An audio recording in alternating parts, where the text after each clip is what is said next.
defamed by the president, defamed by Pam Bondi, defamed and being labeled things that they may not be.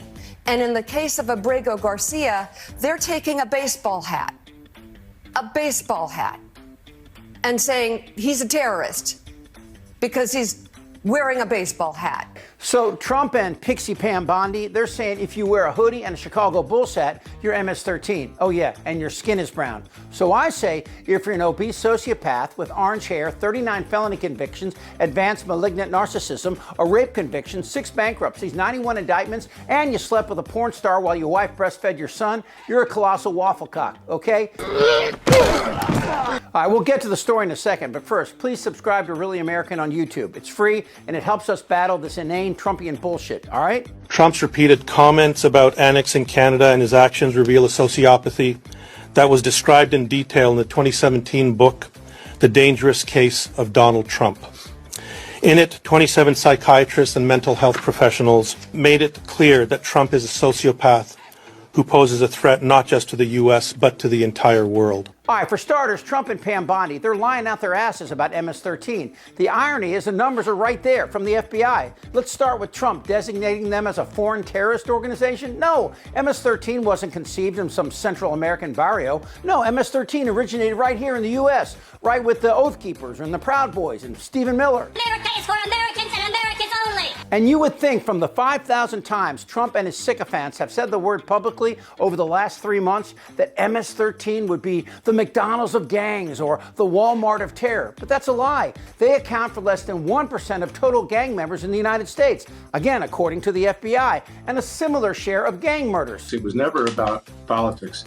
It's that this is a deeply disturbed man, a delusional psychopath who has been the same his whole adult life, and who we knew would get worse the more stress he was under, because that's what happens with people with this kind of severe disorder. Oh yeah, and this. Over 95% of MS-13's victims are undocumented men, women, and children working hard and not breaking laws, who are afraid to go to the police for fear of deportation, except in sanctuary cities where crimes against undocumented people are way down. So this begs the question. What the f is wrong with you? What she said. Now, number one, why are we talking about this now, and where's the proof that these people are gang members? He's in a prison now in El Salvador. He was sent there.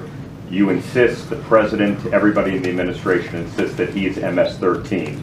It appears that there's not going to be any sort of trial. He's not going to come back. DHS said he would be arrested and redeported if he comes back. Why not show the American people the evidence that he's MS-13 so they can make an informed decision? And that goes the same with this Henry Josue Santos, who was picked up in Virginia, who is now presumably going to be deported as well. Why not show the public the evidence? Well, he is an illegal alien who has been living illegally in our country from El Salvador. ICE testified, an immigration judge ruled he was a member of MS-13, an appellate judge ruled he was a member of MS-13. Hard stop. He should not be in our country. He was deported. They needed one additional step in paperwork, but now MS-13 is characterized as they should be, as an FTO, as a foreign terrorist organization. So he is not coming back to our country. President Bukele said he was not sending him back. That's the end of the story. If he wanted to send him back, we would give him a plane ride back. There was no situation ever where he was going to stay in this country. None. He would have come back, had one extra step of paperwork, and gone back again. But he's from El Salvador, he's in El Salvador, and that's where the president plans on keeping him. The evidence. We're not going to see the evidence. We have the transcripts from the court hearings. I'll be glad to give you the court hearings from 2019, what we have, sure, with the rulings from the judges, gladly. She didn't answer the question, but maybe this is the reason, because there is no proof. But why are they doing this now? Well, what do you do when you make a decision that is illogical, hurts not only your base, but the entire nation, our allies, and threatens a world with economic instability, all from ill-advised draconian tariffs? Tariffs that will never bring Nike and Apple back to the U.S. because they've never been here.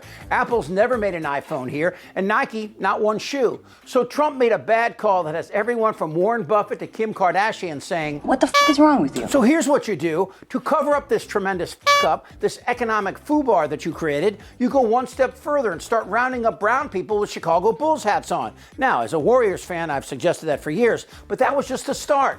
So Trump invites the president of El Salvador to the Oval Office, and they start talking about this young man who was sent to a prison in El Salvador, again, for wearing a hoodie and a baseball cap, and Trump is caught off mic saying he wants to send Americans there, and would El Salvador be willing to build more prisons? We also have homegrown criminals that push people into subways, that hit elderly ladies on the back of the head with a baseball bat when they're not looking, that are absolute monsters.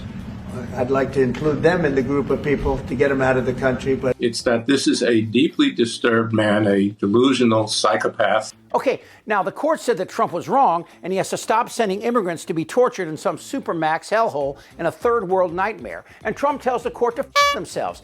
Why is El Salvador continuing to hold him in CCOT? And his answer was that the Trump administration is paying El Salvador, the government of El Salvador, to keep him at CCOT. And then ups the ante by saying he wants to send homegrown criminals to these prisons. That's Americans. Indictable. But the most obscene act of this drama is Trump and his little puppets' glee at defiling our system of due process, of denigrating the rights of not just immigrants, but of Americans who are defending the Constitution and the Bill of Rights. He should not be in our country. With no proof at all, they gleefully seek to send immigrants who came to America to escape, in most cases, dictators that the U.S. either installed or supported. It's disgusting, but there is some hope, the beginning of a real resistance, and institutions like Harvard are pushing back. Not exactly a bastion of liberalism, but they get it. You stand up to fascism before fascism buries you. And to that point, this is the White House Senior Director for Counterterrorism, a douchebag named Seb Gorka, a well-known anti-Semite and Nazi sympathizer who believes that anyone who is critical of this illegal roundup and deportation, they might just end up in a cell with them. I came up with this over a year ago when I had my show on Newsmax, Rob, and I realized that the taxonomy of politics in America is dead. It's not left and right. It's not even Republican or Democrat. There's one line that divides us. Do you love America or do you hate America? It's really quite that simple. And we have people who love America, like the president, like his cabinet, like the directors of his agencies, who want to protect Americans. And then there is the other side that is on the side of the cartel members, on the side of the illegal aliens, on the side of the terrorists. And you have to ask yourself, are they technically aiding and abetting them? Because aiding and abetting criminals and terrorists is a crime in federal statute, Rob. And literally, while everything is hanging in the balance, ask yourself this: what happened to America?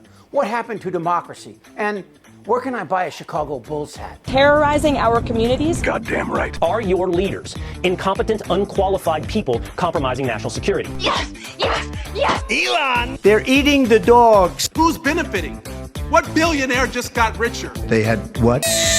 Bloated and fat and disgusting. I like that. We're a nation that speaks English. Look, something like that thing's so ugly. I don't want to talk about this stuff. Am I wrong? Yes! TikTok! You're in a lot of trouble, Donnie. I think he's crazy. I'm Chip Franklin.